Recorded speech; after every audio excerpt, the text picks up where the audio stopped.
Allez, on y retourne. Donc, après une partie sur la Catalogne, avant la Catalogne et le premier Moyen-Âge, on va avoir ce qu'on appelle, dans une troisième partie, la couronne catalano-aragonaise, c'est-à-dire ce territoire donc, qui a uni les comtés de Barcelone et la couronne aragonaise, et ce jusqu'au début du XVIIIe siècle. Donc dans une première sous-partie, dans un premier point, on a tout d'abord la principauté d'Aragon. Dès le XIe siècle, on utilise ce terme, principat, le principat, pour parler de l'ensemble des comtés de Barcelone, de Gérone et d'Osone. Petit à petit, les couronnes catalanes et les couronnes aragonaises vont s'unir en 1137, donc vers le milieu du XIIe siècle, avec un mariage arrangé entre une, une, une aragonaise et une catalane. Donc on a ici une institution qui est bicéphale, qu'on appelle la couronne ou la confédération catalano-aragonaise, avec comme souverain le comte roi de Barcelone, puisque tant les Barcelonais que les Aragonais, de manière aristocratique, étaient rattachés à la maison catalane, ce qui permettait d'ailleurs de ne pas s'en mêler les pinceaux ou de ne pas avoir de rivalité de pouvoir. C'est un royaume qui, dès son unification, est très puissant.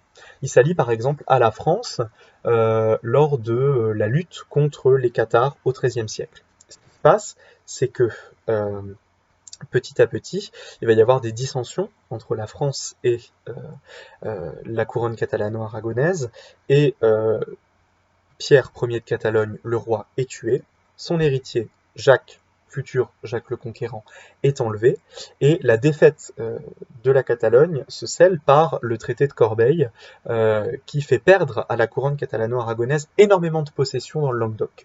Donc un royaume puissant, mais qui a tout de même ses limites. Dans un deuxième sous-point, maintenant, on va voir les constitutions catalanes.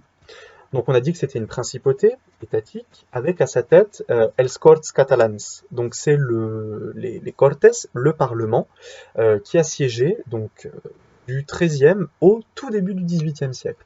Et ça c'est intéressant pour notre idée d'indépendantisme puisque à l'heure d'aujourd'hui on a encore els Corts, donc Catalans en Catalogne, ce qui montre qu'il y a une survivance d'un modèle même s'il est totalement différent de celui du XIVe siècle par exemple.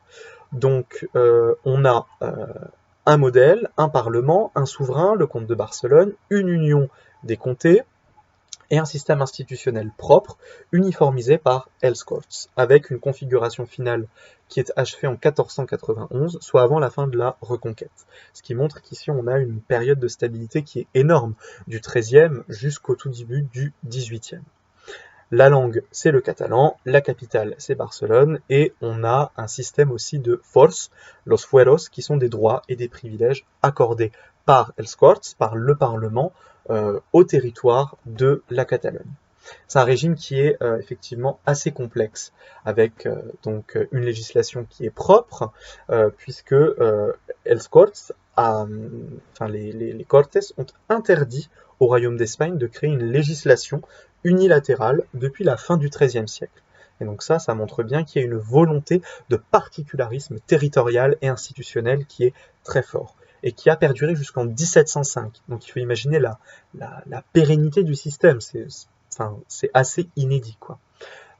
Donc cette législation, ces lois sont compilées dans des codex, et donc petit à petit, il va y avoir une extension du pouvoir avec la perception des impôts, par exemple, els forts, et une expansion aussi intellectuelle, culturelle, avec des universités et une extension également territoriale. Cette expansion de la Catalogne, on peut l'analyser dans un troisième sous-point de notre troisième partie.